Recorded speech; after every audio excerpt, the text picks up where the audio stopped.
We are in Ninth Lit, and we are on page 145. Don't forget your questions should be out there. We should be on question number 61. For some reason my questions are up here, so I need to find them in a minute.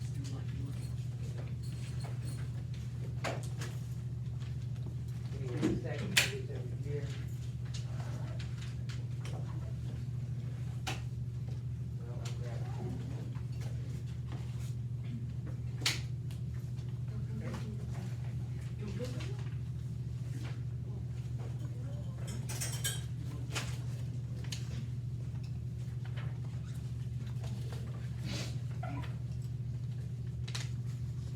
Question 61. I'll probably wait till the end to check the last 40 questions, so make sure that you're continuing to answer them.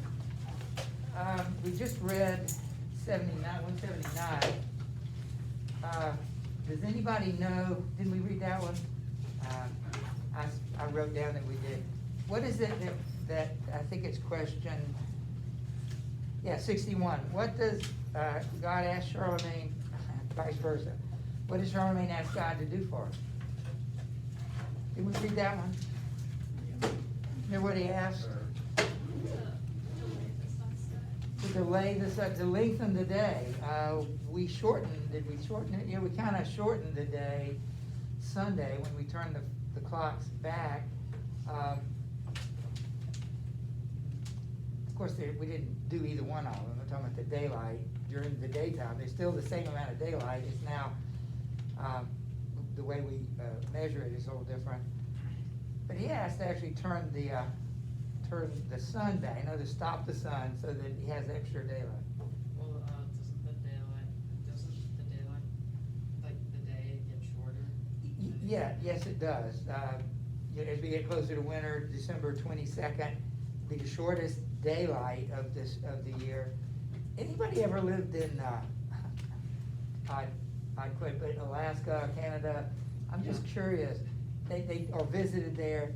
The higher north you travel, I'm just curious what it's like in wintertime. The closer you get to the North Pole, anybody ever experienced those days? Like there's just not a lot of sunlight in the winter.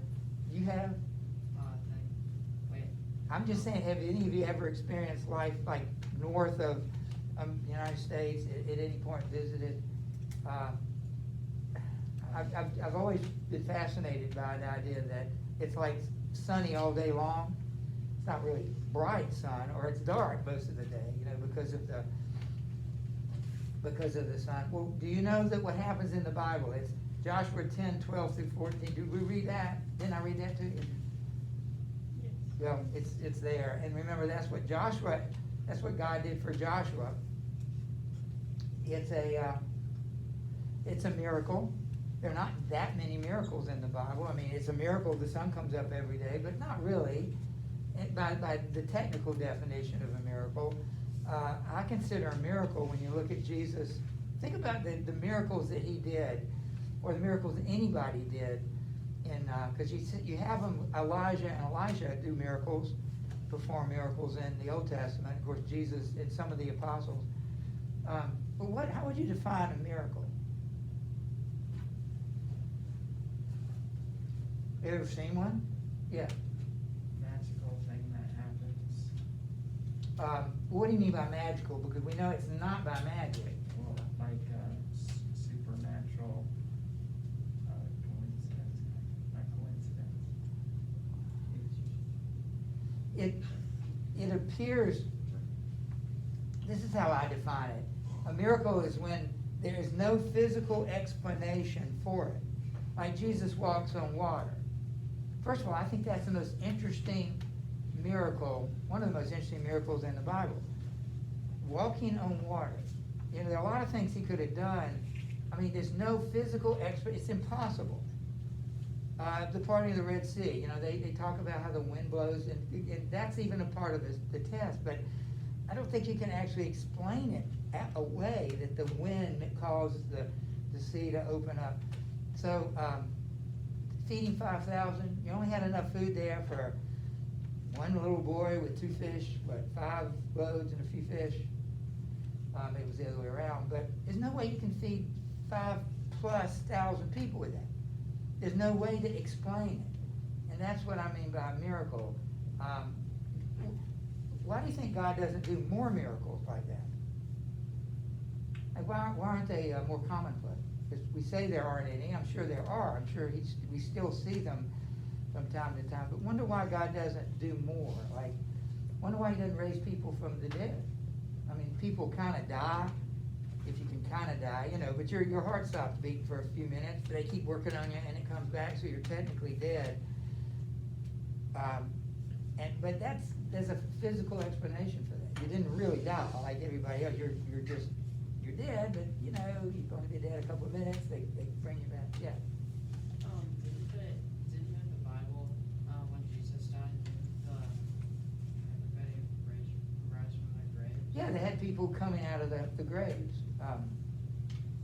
I think we can associate that with the significance of Jesus' resurrection.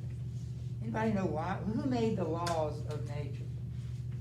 Gravity, why we can't fly, why we can't walk on water because of gravity. Who made those laws? Well, why would He violate His own laws regularly? I mean, it just makes sense to me that when we're asking God to bring somebody back from the dead, I'm sure we've kind of, in fact, I read this, maybe it was this past year, this church somewhere in the world, were praying that this person who died would be resurrected. Then and there, or, you know, soon thereafter. It didn't happen. And it just doesn't surprise me, because what would be the explanation why God doesn't regularly bring, like, say, the good people? Wouldn't want them bad people, right? But why would He regularly not do that? Yeah.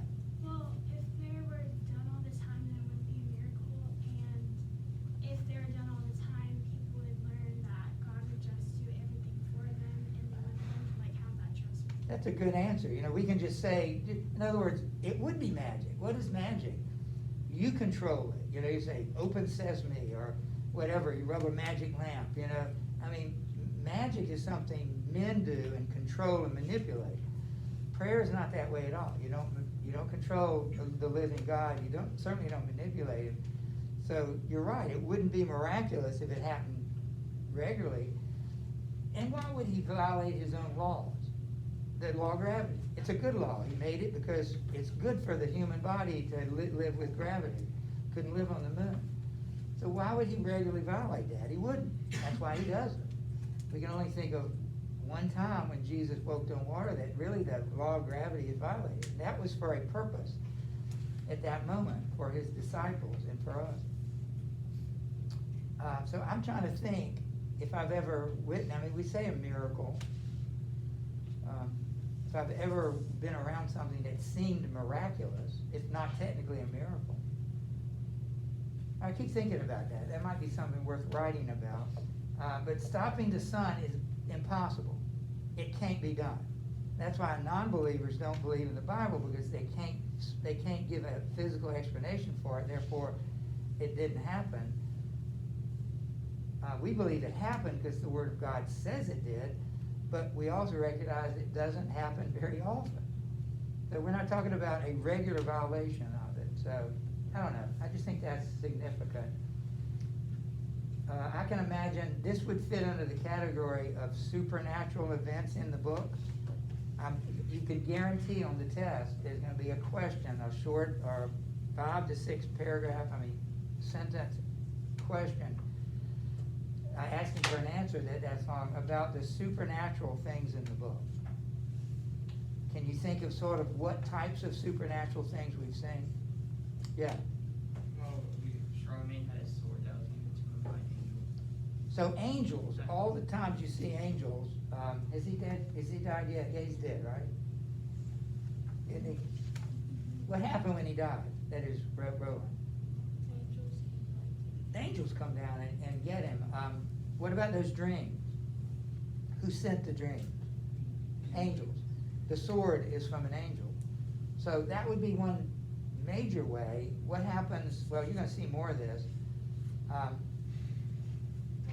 I think it mentioned this, what happens when Roland, when, the first time Oliver was, he almost got wounded, but didn't, said that God protected him. We're gonna see that again coming up, that God intervenes and protects, but you can't explain it.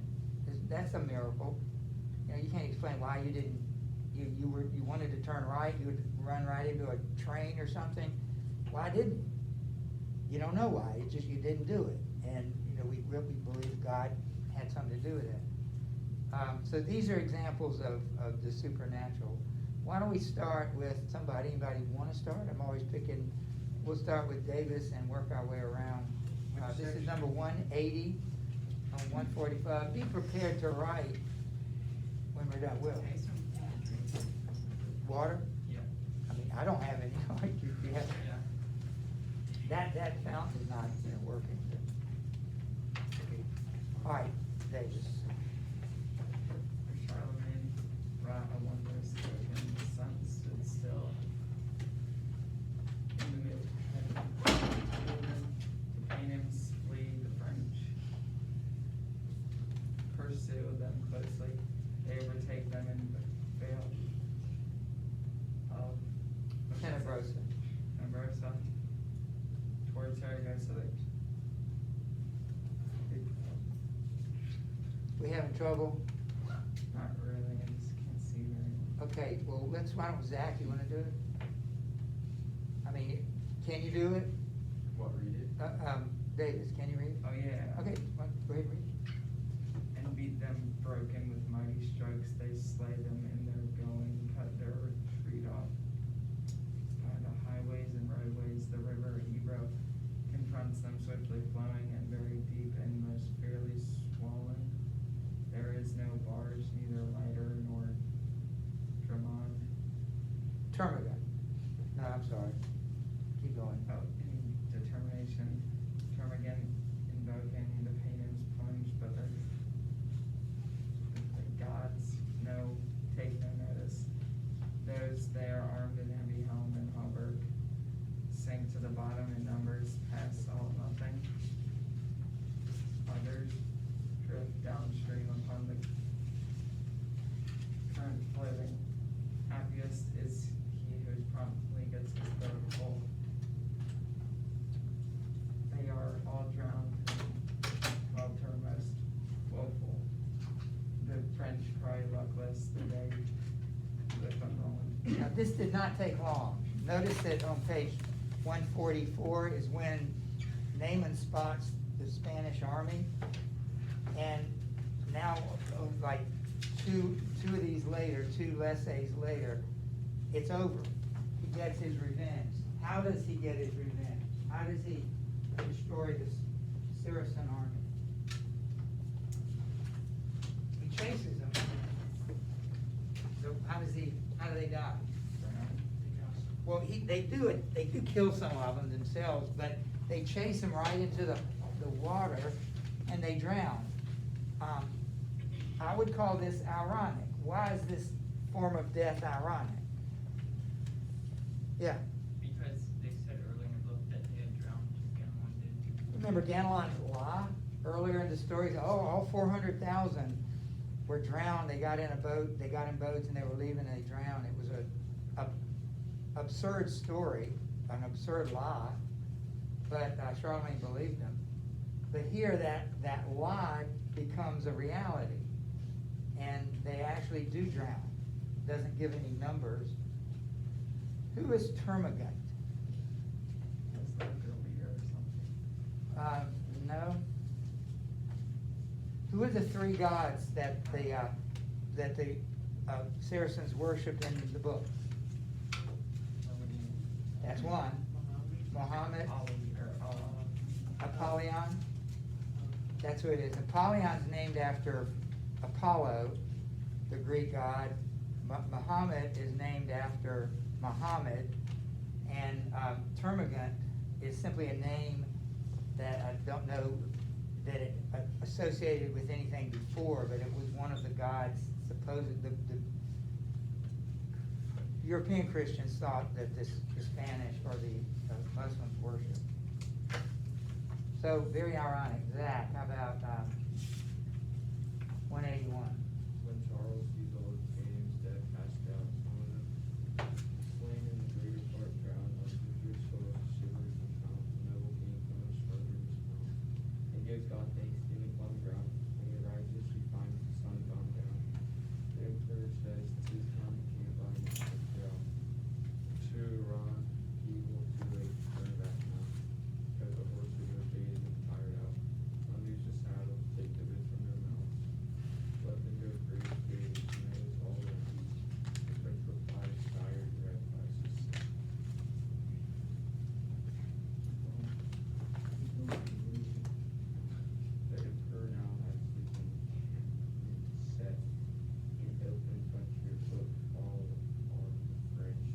it's hard for me to hear you.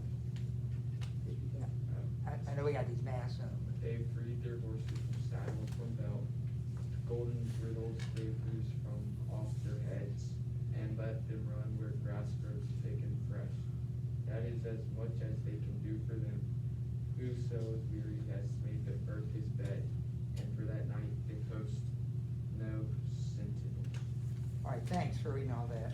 So it's over, it didn't last long, and they are now resting, and they say they post no sentinels. What does that mean? They didn't post any guards, so they were watching. Right, now, no army would ever do that. It shows kind of another exaggeration. They're so confident that they're safe, you would never not post sentinels, but they do. That's how safe they think they are. Why don't we go to Mallory? Why don't you do 183? In the green meadow, the Emperor Charles is laid, beside his head, his knight spear placed. He'll not this night put off his war array, is clad in hauberk of shining saffron mail, hath on his head his gold gem helmet lace, and girt about him joyous his fearless blade, that changes color full 30 times a day. You know the lands, for oft we've heard the tale, which pierced our Lord when he on the cross was slain. Carlin possesses the lance head, God we praise. In the gold pommel he's had it shrine and case, and for to honor such favor and such grace. This sword of his is called Joyous by name. Barons of France can scarce forget that same, for then Mount Joy their battle cry was made, wherefore no nation can stand before their face. All right, let's see if there's a question. We did 62. We haven't yet done 63. We now know the name of Charlemagne's sword. What is it?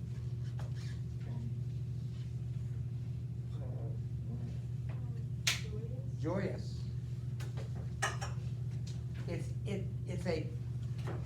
It's similar to the word Montjoy, which is their war cry. You see the word joy in both of them. You're going to learn more about this.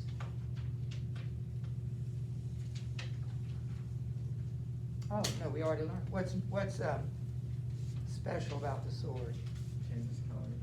Yeah, last year, if I'd been smart, I'd have brought it in today, but my son, one of my sons had grandson, had one of these swords like the kind you would see in Minecraft, you know, that shape type sword.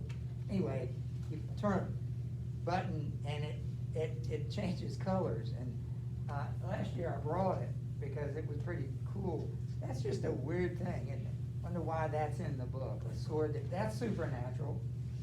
Joyous, changes colors 30 times a day. I don't know what that's about. Gracie. The night is clear and the moon shining bright. Charles lies awake and weeps alone. But for all of his weeks, the girl his mind makes his world pierce. His strength felt what he had. And when slain directly in fight, he cannot help but mourn for them himself. And pray God that their souls should paradise. The king is weary for briefly on his eyes. He can no more he sleeps after a while, and all the French sleep in the field likewise that is not a king has struck his head up. It's a one the grass they call it as a he that has such a limitation. So it's nighttime, the army is at peace, they go to sleep, but things are not as good as they think they are. So we'll go to Lauren. This is another dream. Actually, it's a pair of dreams. So so total there'll be 4 dreams to remember. You remember the first 2 dreams? Anybody remember any of the first 2 dreams? It was foreshadowing the battle with Marsilian. Remember the first dream? You got it? Was it Daniel knocked something out of Charlemagne's hand? The lance. Oh, That's in the dream, yeah. I forget the other one. Yeah, then there's another dream where there's a leopard. I'm trying to remember the details. The leopard, there's a greyhound, and it's the third one. I think it was a bear. It is a bear, and the bear represents Gallon. The leopard represents Marsilian, and the greyhound represented Roland. And so all those were about the first battle with Marsilian. Good memory about the bear. I wouldn't have been able to remember that. Well, here are two more dreams. So these dreams will foreshadow another battle. So we'll go to Lauren to read this. Roland is sleeping with one worn out with grief. Saint Gabriel comes to from his heaven. To guard the emperor by God's express scripture. Watch at his head all night the angel peace, who shows him the light to his own journey. The battle news which he will have to do, like grievous portents meeting is revealed. Looking to heaven stands Charles, so it seems, there he holds great deal of tempest speak. Riding with hair in the fearful storm from sea, and fire and flame kindled, longing and heat. All of a sudden upon his coast of field, burning the lances of ash and apple beam.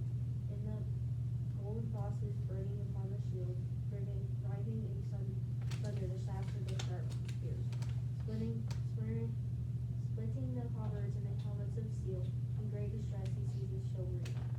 Then to devour them come bear and leopard's teeth, worms, lyres, dragons, and devils from the deep, and 30,000 griffins along with these, that on the French come pouncing all at deep. The French cry help, of Carlin, make speed, anguish of heart and pity they can feel. Fain would be hastened, but fresh woes intervene. A mighty lion out of the forest leaps, haughty and fierce and terrible to see. His royal body it would attack and seize. They clasp each other and grapple, band of beasts. Nor could he tell whose fault and whose pity. The emperor slumbered, he wakes not from his sleep. All right, so this dream foretells the next things. First of all, you see at the beginning a vision of heaven, and there's something going on in heaven. It says there are tempests and gales and hail and storms and sleet, fire falling in sheets, all of a sudden upon his host afield. So out of heaven comes all this, every kind of weather you can imagine. And then, secondly, you have these animals attack him. Bears, leopards, worms, wervins. Ever heard of a wervin? Dragons, devils, 30,000 griffin. You know what a griffin is? You ever studied that? What is it? Is it, burnt eagle, burnt lion? Or- I've seen them. That makes sense, yeah. So they are attacked by all these creatures, and you need to add this name to the story.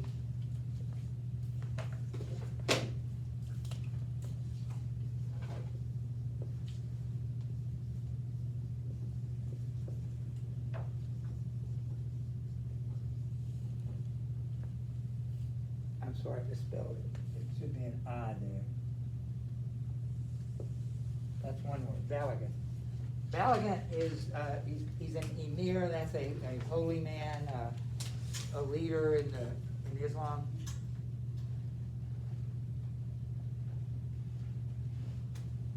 And he is the lion, so if you'll, in this story, the Valiant equals the lion.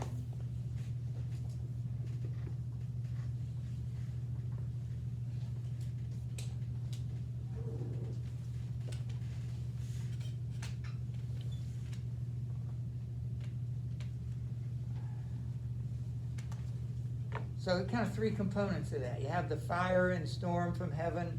You have the bears and dragons and devils on earth fighting him. And then you have this lion that attacks Charlemagne. And he is valiant. He is the leader of Islam in this book. And he's bringing an army from the Middle East to fight Charlemagne. All right, now there's a second dream. So we go over to Rachel. After this vision, the emperor dreamed again, that on the dais he stood in France at Aix, leading a bear bound with a double chain. And from Artemis 30 more bears there came, each one of which broke in its own way.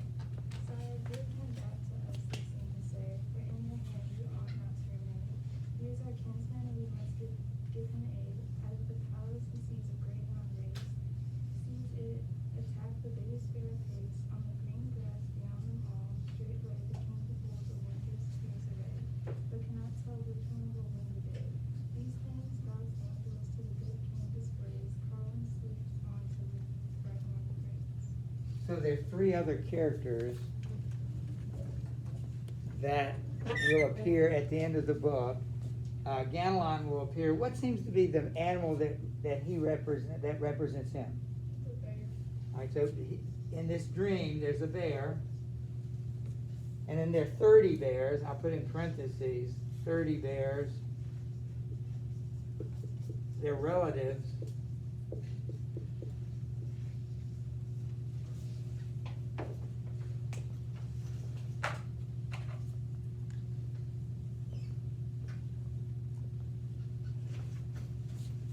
And then there's I left the greyhound out. No, I haven't. Then there's a greyhound.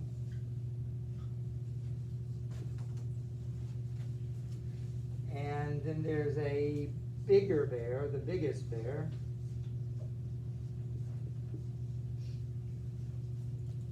And all this represents the trial of Ganelon.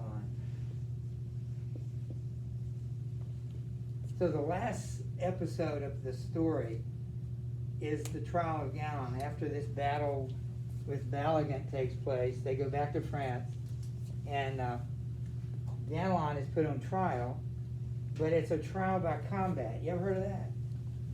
What's a trial by combat? Yeah. So I'd like to see if you get to like live or not, or reduce your sentence or something. Yeah.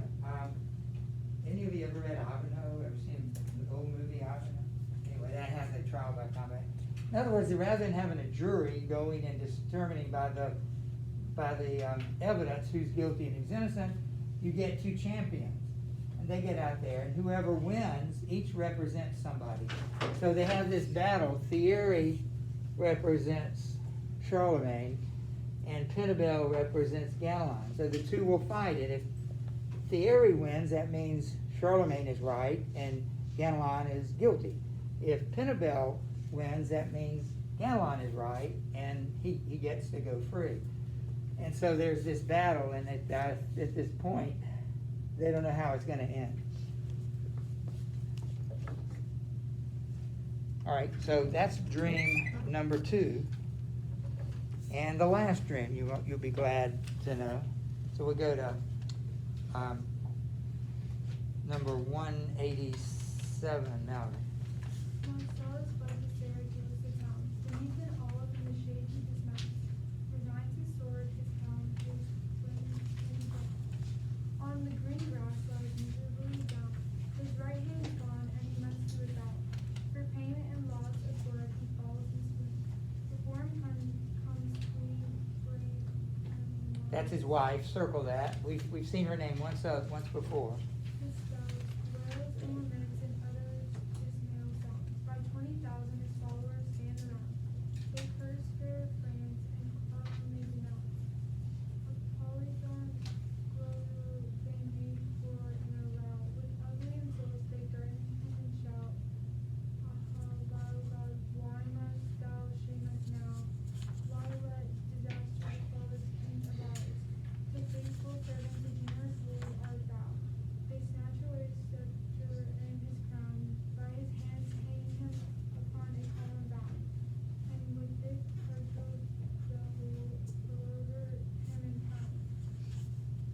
Swing with their feet, trample him on the ground, for Lincoln gets his carcass torn out, into a ditch they threw away, for pigs and dogs mangle and defile. So we answered number 64. That's what this is all about, the dreams. So 65, how is the loss of King Marcel's right hand symbolic? We've already answered this, but let's explain it again. Well, how is it symbolic, Will? He was trying to, I don't know. I thought it was something else asking. All right, again, we talked about this several times. What did the right hand represent? Authority, and why did they want to kill? Why did they want to kill Roland? To eliminate Charlemagne's right. So Roland is symbolically Charlemagne's most important helper, assistant, his right-hand man. But remember, they do kill him, or he dies. They don't actually kill him. But now that his hand is gone, it's been symbolic of what? What's happened since Marsilian lost his right hand? What's happened to his army? They're losing. They're defeated, they run away, most of them get drowned or are drowned in the river or killed by the Christians. Look at number 66. Should be contrast the Saracens' reaction to their gods upon their losses, to contrast their reaction to their gods upon the loss with the Christians' response to their gods. I'm trying to remember where we see that, but we do know what happens in Saragossa. How do they react to their gods? What do they do? Now that Marsilian's defeated, the armies, most of them are dead, what do they do? Yeah. Like they destroyed the temple of Apollyon. So they attack their own gods. I've never, ever in history, have you seen a story where people literally attack the temples of their own gods? And why are they angry at their gods? Because they were defeated. They were what? Because they were defeated. Right. Well, it's actually a very logical thing to do. If you believe in some idol as your God and he's supposed to protect you and he doesn't, I'd be mad at it too. Because they're not real. And so I think that's an interesting thing. They actually destroy their own temples. Let's keep going, 188. We'll go to Ian. The king Marsil recovers from fainting. He bids them bear him into his vaulted chamber, in bright colors, as all extravagant. And there his wife, Queen Ramamon, bewails him. She tears her hair, and cries, "Ah, wretched lady!" And at each word loudly laments her, saying, "Ah, Saragossa, desolate thou remainest, but this great king that was thy lord and safeguard. Truly our gods have acted very basely, who in their battle this day forsook and failed him, and the emir will show himself a craven, not to give battle unto this race courageous, who are so reckless. They hold their lives as playthings. Yeah. Yeah. This emperor of theirs, this ancient grave beard, is so o'erweening and carries him so bravely. He'll never flee if war is in the waging. Alas, for pity, there is madness slay him." So the emir there is the reference to Balagan, whose army is going, and we're going to read that now. Megan, this is a preview of the final battle of the book. The emperor's followed by force of armies grew, full 7 years long, and stayed as still, made many a city and many a castle raised. Marsil has done his utmost to resist, and the first rear went out from him, says the eloquent and dazzling, that is to the ignorant and ancient old man his. Homer and Virgil all alike he has outlived. To Saragossa let him bring succor swift, if not also as pagan gods. His pagan gods will quit, leave all the idols he worshipped, safe clear. To the blessed faith of Christendom submit and make his peace with Charlemagne the church. His been delayed far off the emerald lives. From 40 realms he's called his people in, his mighty arms he has at length equipped, carracks and barges, galleys and fighting ships, and Alexandria where the wide harbor dips onto the sea. His whole fleet ready sits in May the day when summer first begins, when all his armies he looses from the slip. All right, so look at question number 67. Who is the emir and how is he connected to King Marsil? Who is he? I told you a minute ago. The leader of the Saracens. Leader of all the Muslims in the world, I guess. There is no such person, by the way. Islam doesn't have a pope. And now that we have a Protestant church, you know, the Pope doesn't represent you unless you are Roman Catholic. But Islam has never had one person that kind of is over all of it. So, where is he coming from?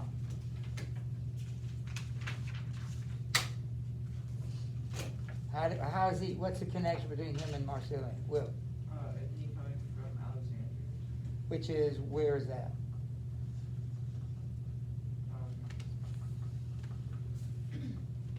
It's a city in Egypt, and but he's from Babylon. Do you know where Babylon is? Yeah. It's like near Egypt and the mountains. It is. Anybody want to pinpoint it any more closely? It's all east of all those places.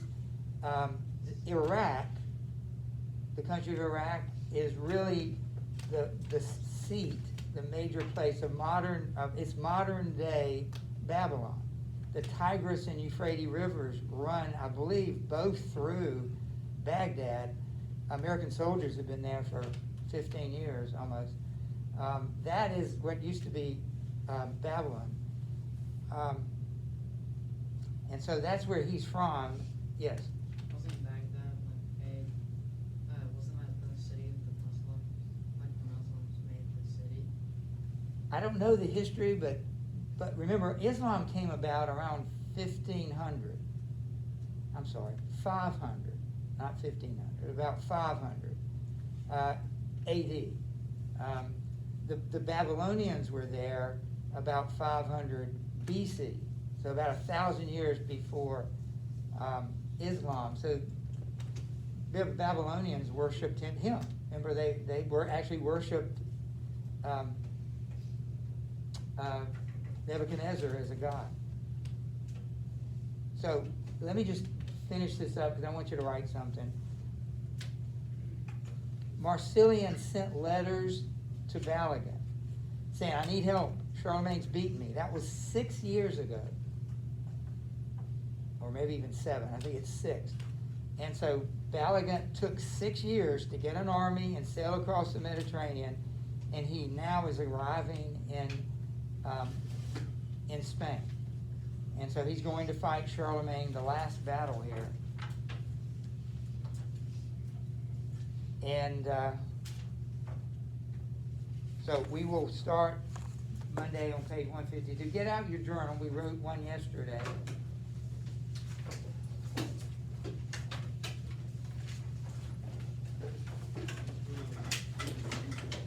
Yeah. Mine's my record. Yeah.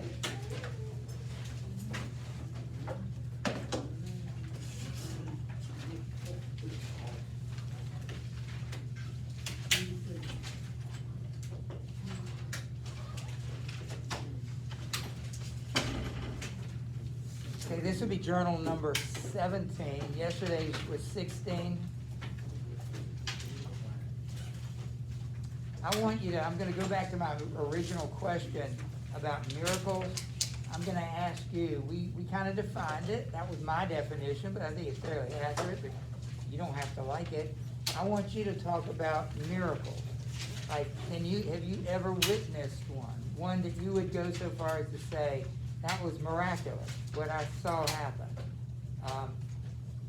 In 1980, the American Olympic hockey team beat the Russian Olympic hockey team's first time ever, and they called it the miracle on ice. But that's really not a miracle, but that's what people call it. So you might think of something that's not technically a miracle, but was just so crazy that it was like a miracle. So describe that, or maybe more than one. Try. I mean, it doesn't have to be one in your life, but look at the Bible. What are some other miracles? I mentioned walking on water. You can probably think of miracles there. Discuss miracles.